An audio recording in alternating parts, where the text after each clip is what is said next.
Today we're showing you a 2020 John Deere 5075E tractor. It's a four-wheel drive tractor, open operator station, has just over 300 hours on it.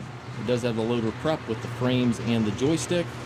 So if you do want to add a loader, your loader frames, your joystick, your valve, everything is here, ready to go.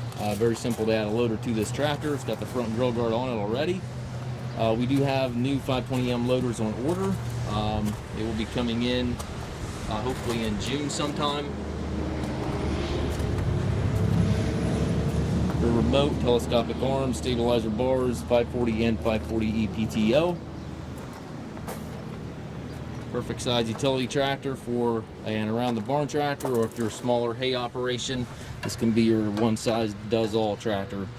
3 ranges in the machine, right here in this orange handled lever, and then 4 gears to the right there.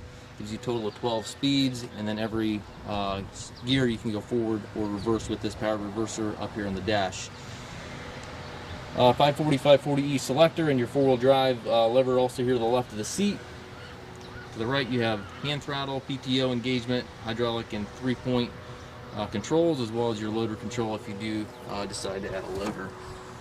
We do take trades. We also offer low rate financing for qualified customers. We also can arrange shipping anywhere here within the US. If you have any questions regarding this tractor or any of our other used machines, please contact us at Mast Tractor.